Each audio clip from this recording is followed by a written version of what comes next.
175쪽의 등기사항 이 부분도 출제되는 부분입니다. 출제되는 부분이라서 좀 보셔야 되는데요.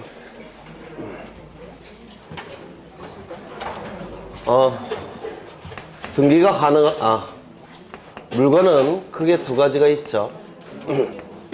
동산과 부동산이 있을 겁니다. 동산은 공시 방법이 뭔가요? 처음이요. 부동산은 공시 방법이 등기가 될 텐데 부동산도 둘로 나눠지죠. 뭐로 나눠집니까? 토지 위의 정착물, 토지 위의 정착물로 나눠지고, 토지 위의 정착물은 어떻게 구분했습니까? 건물과 건물 이외의 정착물로 구분을 했습니다. 이 건물 이외의 정착물은 민법에서 하셨겠지만 토지의 구성 부분이에요. 토지의 구성 부분. 그래서 별도로 등기할 수가 없습니다. 이건 등기부가 있으니까 등기가 가능하고요. 이건 등기가 가능하고 등기부가 있으니까 등기가 가능하고, 건물 이외의 정착물은 토지의 구성 부분으로 보니까 등기가 허용되지 않을 겁니다.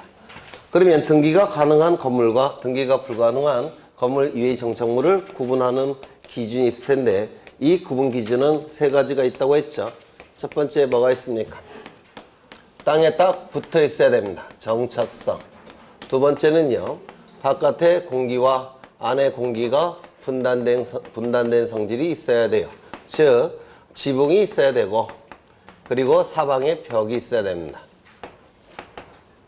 쉽게 얘기해서 외관상 건물이 완성이 돼야 됩니다. 세 번째, 용도성을 갖춰야 된다고 했죠. 그 건물이 지어진 용도를 갖출 정도로 건물이 완성이 돼야 됩니다.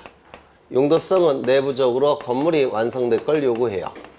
그래서 이 등기할 수 있는 건물이 되기 위해서는 결국은 완성된 건물만 등기할 수 있다는 뜻이에요. 그래서 민법상의 건물과 우리 등기법상의 건물은 여기가 달라집니다. 민법상의 건물이 성립되는 시점은 어느 시점이에요? 지붕이 있고 주벽만 있으면 되죠. 그런데 우리 등기법상 건물이 되기 위해서는 등기가 가능해야 되니까 건물이 완성될 걸 요구하는 겁니다. 그래서 외기분단성, 용도성을 갖춰야 돼요. 그래서 완성돼야지만 등기부가 만들어지는 겁니다. 그래서 이 세 가지를 좀 암기하셔야 됩니다. 세 가지를. 그러면 책을 좀 보겠습니다.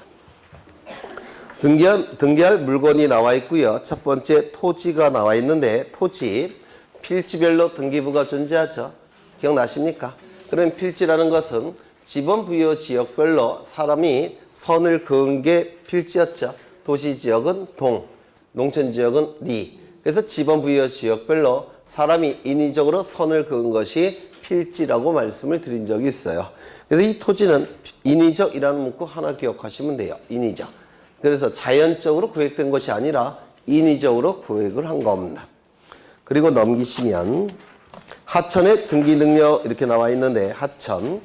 이 하천은 농업용수, 생활용수, 공업용수로 사용이 됩니다. 맞습니까?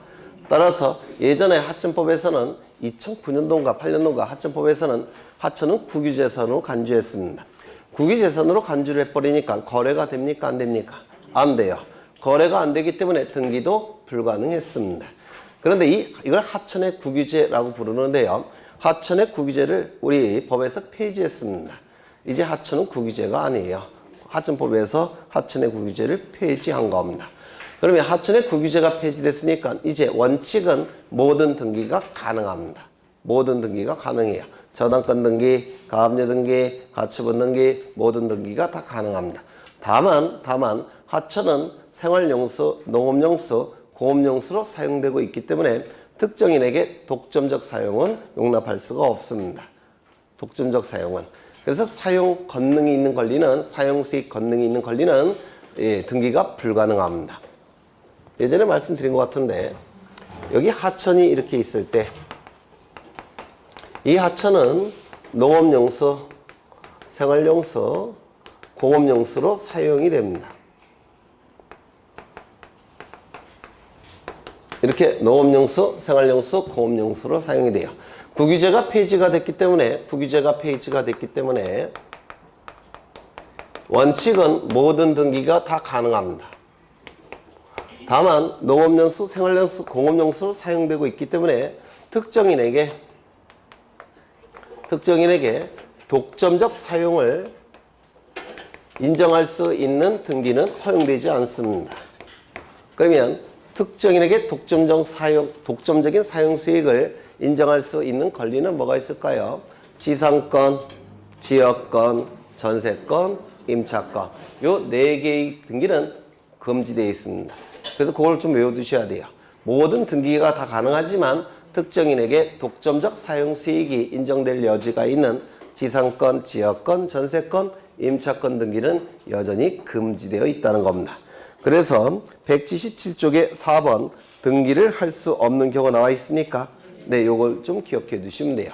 지상권, 지역권, 전세권, 임차권 등기. 요 4개의 등기만 금지되어 있습니다. 나머지 등기는 다 가능합니다. 소유권 보전, 소유권 이전, 저당권 설정, 가압류, 가처분 다 가능합니다.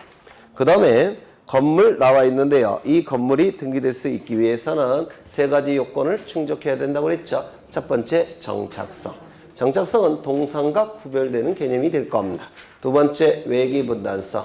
그래서 외관성 완성될 걸 요구합니다. 세 번째, 용도성. 내부적으로 완성될 걸 요구해요. 그래서 이 용도성을 얘기할 때 이렇게 얘기를 해요. 등기 얘기에 있는 내용인데요. 갑이 이 건물을 신축해서 숙박업 용도로 사용하고자 합니다. 그러면 숙박업 용도로 사용하기 위해서는 내부에 객실이 설치돼야 되죠. 객실이 설치돼야지만 숙박업 용도로 사용될 수 있습니다. 이걸 용도성이라고 불러요. 그래서 내부적으로 완성될 걸 요구하는 겁니다. 숙박업 용도로 사용될 수 있을 만큼 완성될 걸 요구하는 겁니다. 이걸 용도성이라고 불러요. 그러면 이제 거기 동글뱅이 3번에 건축물의 등기 능력에 대한 판단 이렇게 나와 있는데요. 거기 보시면 기억의 첫 두째 줄에 토지에 견고하게 정착되었는지 여부. 이게 뭡니까? 정착성. 그렇죠. 그 다음에 그 옆에 지붕과 추벽 또는 그에 유사한 설비를 갖추었는지 여부. 이게 외기분단성이에요.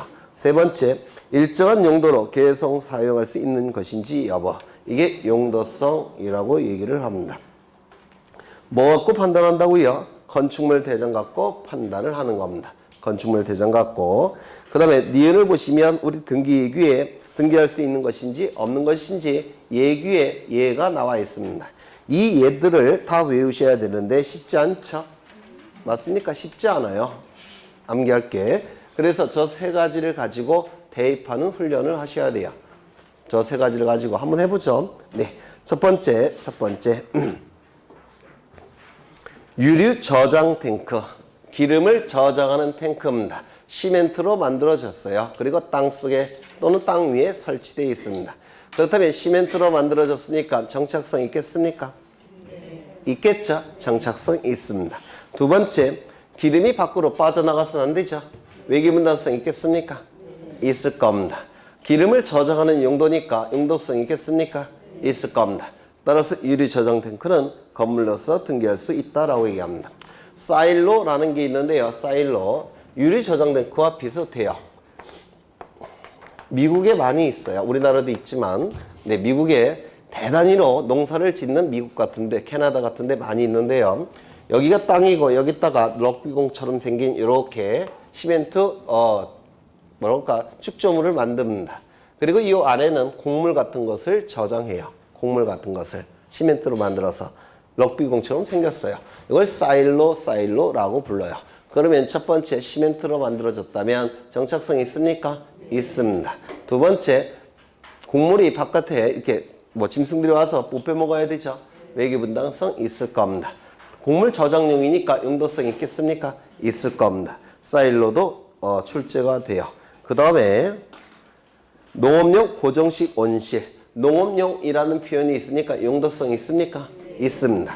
고정식이라는 표현이 있으니까 네? 정착성 있겠습니까? 있습니다. 온실이라는 표현이 있네요. 그러면 바깥의 공기보다 따뜻하죠? 외기분단성 있겠습니까? 있습니다. 등기가 가능합니다. 그 다음에 비각이라는 게 있는데 비각은 비문의 집이에요.